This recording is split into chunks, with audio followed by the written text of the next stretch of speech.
If you play guitar, there's a 99% chance you've messed around with the blues. But let me ask you this.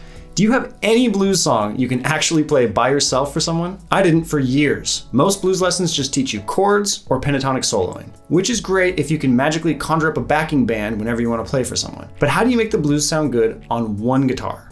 The answer? Fingerstyle Blues. Today I'm going to show you 3 short solos from iconic blues guitarists. They sound like real, complete songs, and even though they're simple, they're the kind of thing that make people say, whoa, I didn't know you could play like that. I've got something for every level here, so we'll start beginner and build up, and there's a link to a free PDF with tabs and sheet music in the description.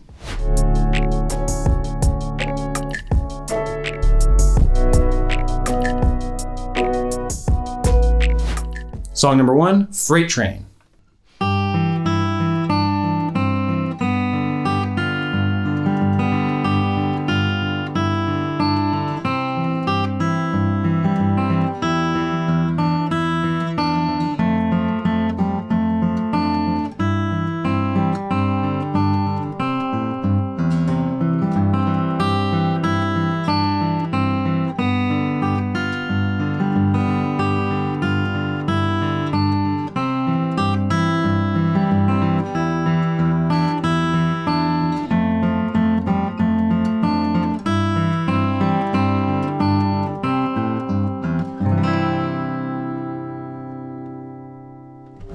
Elizabeth Cotten is my hero. First, let's talk about how she plays guitar. As a kid, she taught herself to play on her brother's right-handed guitar, but she played it left-handed. But unlike Jimi Hendrix, who did the same but restrung the guitar to fit a lefty player, Elizabeth Cotten just flipped it over as is and kept the strings upside down, which means she would use her thumb to play the high notes and her fingers for the low notes. Check out this clip of her playing Freight Train and look at her fingers. But I'm gonna play this in cotton picking style.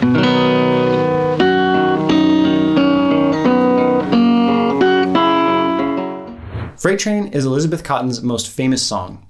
If you're more on the beginner side of things and you've never played fingerstyle blues, this is a perfect starting point. My version here is simplified to make it beginner friendly, although I've included her exact version in my PDF as well as a bonus. Now, when you look at this music, it might be intimidating even though I'm telling you it's beginner friendly. So let's break down the tabs here so you know what to focus on. Most fingerstyle blues music uses alternating bass notes in the low voice. That means you'll use your thumb to play the bass note of a chord, and you'll also play a second bass note on another string. So in your mind, when you look at music like this, the first thing you should do is draw an imaginary line between strings 3 and 4, which kind of divides the bass notes from the higher notes. Once we do this, if you just look at the bottom notes, you'll see an easy repeating pattern that matches the chord symbols above. And this is your first starting point. In these first 4 bars of Freight Train, just the bass notes sound like this.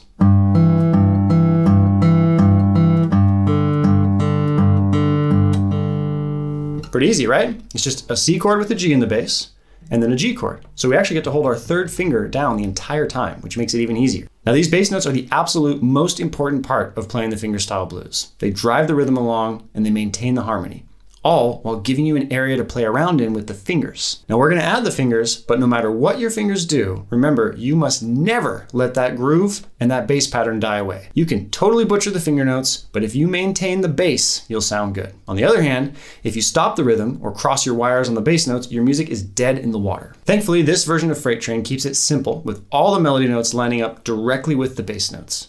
So let's add the fingers into bars 1 through 3. In the fingerstyle blues, you usually use 2 fingers, and I like to use middle and index.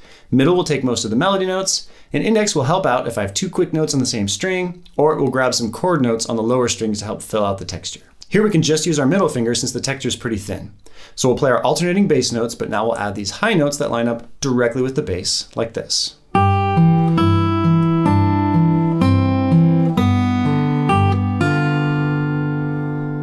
Okay, not too bad, right? This is manageable. Now, in Freight Train, the ends of each phrase ease you into this full syncopated texture with one of the most classic fingerstyle blues patterns. So let's look at bar 4 so you can see what I'm talking about. To play this measure, just think bass, inside, outside, in. First, remember that the thumb will take all those bass notes. And when you say inside, that's using thumb and index using the higher bass note. Outside uses thumb and middle with the lower bass note.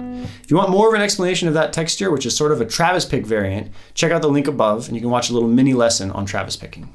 The rest of Freight Train follows the same pattern. 4-bar phrases where the melody notes line up with the bass notes, and then the alternating pattern at the end of phrases, like in measures 8 and 16. I've also done you a solid and removed the need for an F bar chord.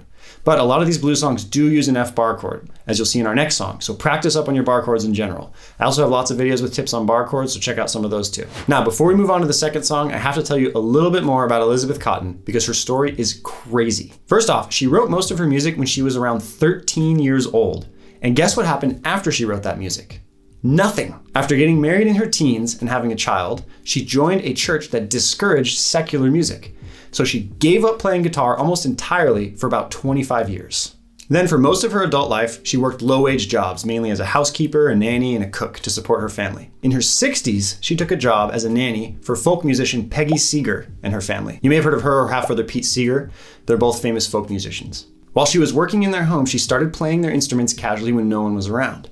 Now eventually, the Seegers overheard her and they were totally blown away. With their support, she finally recorded an album in 1958 and started performing at festivals and folk venues. At this point, mind you, she was in her mid-60s. And it doesn't stop there. She was still a fringe, obscure artist at the time, and people started covering her music and making it popular, but not crediting her. Thankfully, she was able to fight it and get the rights to her music. In her later years, she got her due, earning royalties from artists who covered her music, playing Carnegie Hall, receiving the National Heritage Fellowship, and to top it all off, winning a Grammy at 92 years old. So don't let anyone ever tell you can't play great music later in life. Number 2, make me a pallet on your floor.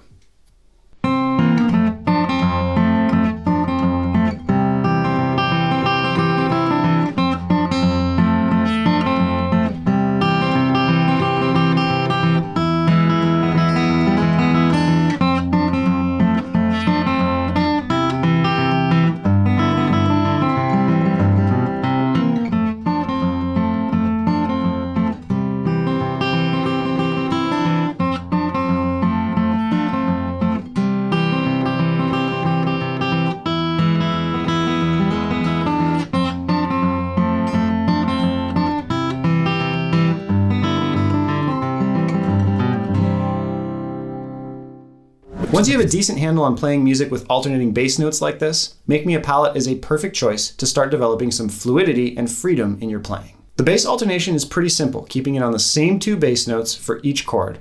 And there aren't too many chords to worry about, mostly F, C, and E, with a brief appearance of a super easy fingering for a G chord. There's a healthy mix of bass and melody notes that are played together and apart, so it's good to get you comfortable with both textures while the chords and the fingering don't go too crazy. Now we do have that pesky F chord, which requires either a bar or your thumb to grab the low F.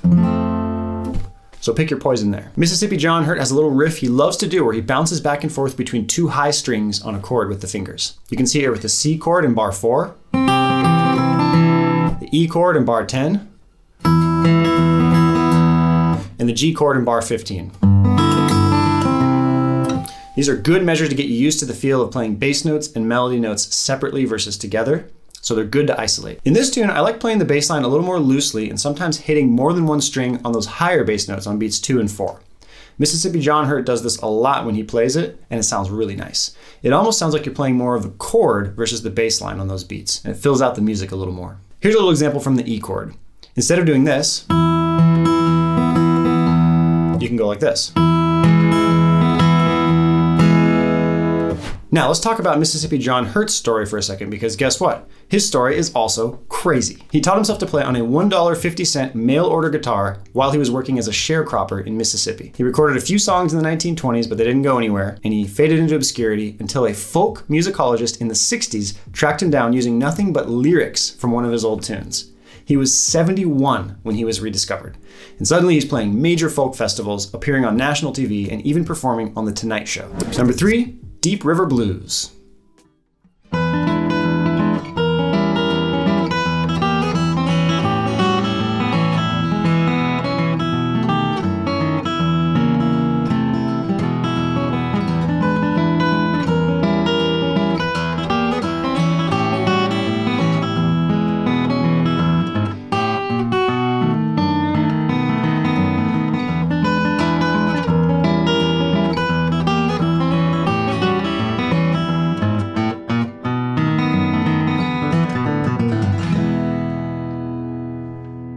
Deep River Blues is the hardest of the set here, but it's actually easier than it sounds, so don't get scared off by it. It's a more advanced tune, but if you're an intermediate player or even a strong beginner looking for a challenge to level up, you can do it. You just need to make sure you practice smart. Deep River Blues adds to the skills we've talked about in the previous two songs. We've already learned alternating basses with melody notes both together and separately, and now we're going to get into things like playing chords up the neck, slides and bends, or changing which bass notes alternate on the same chord. Now, I always like to start broad and zoom in when I'm learning a new song, so if I were you, I would start learning this by just getting the chords down first. The first bar has a cool voicing for E7. It's probably new to you, so work on that and the D sharp diminished chord that comes in on the next bar. Aside from that, we've got A7, B7, which you may or may not already know. Once you know every chord, you'll want to get comfortable with some of the chords that change bass notes in the alternating patterns. For example, the A7 chord in bar 4 has you going 5, 3, 5, 4 on the bass line, so watch out for that. Another bar that has changing bass notes is bar 5 with the E chord. Here we go 6, 4, 5, 4. So the strong beat bass note changes. Again, you'll want to play that measure until the bass line becomes almost unconscious. And the hardest one to practice is the B7 chord, because you have to move your left hand to get new bass notes. The strings are 5, 4, 6, 4. But in between the 5th and the 6th string, you have to jump your 2 finger back and forth to cover both frets. Another way you could do it though is by barring like this. And finally, a great way to practice smart here is to isolate the hardest measures and hand movements. These are measures that have lots of melody notes outside the chord shape or techniques like slides and bends that are hard. Here are a couple of examples. Bar 3 is barely recognizable as an E chord because it's mostly melody. There is this cool slide here, and a cool slide here, and that one you have to coordinate with a bass note at the same time, so it'll take some work to get them down.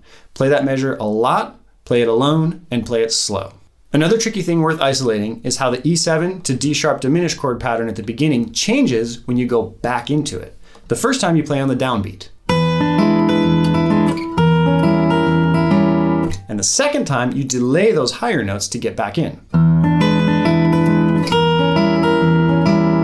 Make sure you learn both of those patterns and that you're able to distinguish between the two. I think bars 14 and 15 are some of the hardest in the whole song, so isolate those. Here you play a walking bass line while you're sequentially building a B7 chord, and the pinky finger gets a workout between jumping around and having to bend. It looks like this.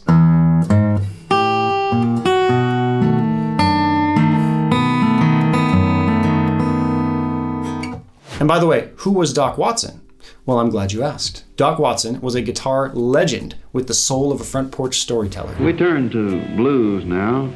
For instance, a blues that might have been kind of popular in the days of the steamboat, or just a smaller boat that some fella had, and he kind of got the blues for the river. He got fed up with everything around him and he wanted to go somewhere. The tune called Deep River Blues, or Big River Blues sometimes.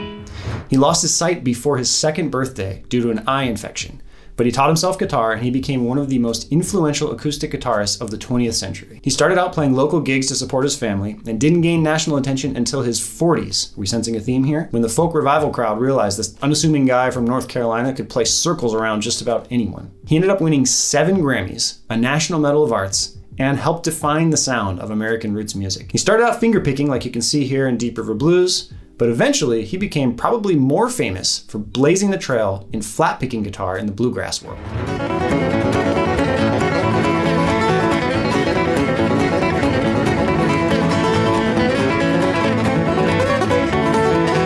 Okay, so before you run off and go wild learning these tunes, I feel like I need to warn you. These 3 songs sound amazing and they are surprisingly accessible, but here's the catch. If you don't practice them well, they will go downhill fast. It's one thing to learn a cool tune, it's another to make it sound clean, confident, and like music. Without the right kind of practice, these songs will go from, whoa, I didn't know you could play like that, to, whoa, I did not know you were that bad. So if you're serious about sounding good, not just learning the notes, check out Practice Pilot. It's a deck of cards I created to help you practice smarter, not harder. It's a super fun way to give your practice structure, challenges, and strategies to actually improve, not just repeat your mistakes. Practice Pallet is launching on Kickstarter May 1st, and it will only be available there in 2025. So if you want access, check the link above or in the description and sign up so you don't miss the launch. All right, so that's it. 3 beautiful blues solos from 3 legendary musicians. And today you didn't just learn some cool tunes, you got a bit of history, some solid playing tips, and a free PDF to help you practice. So now it's your turn. Pick one, start slow, and make it your own. You got everything you need to sound like the real deal, so go hit the strings, practice hard, and get ready to blow people away next time you play for someone.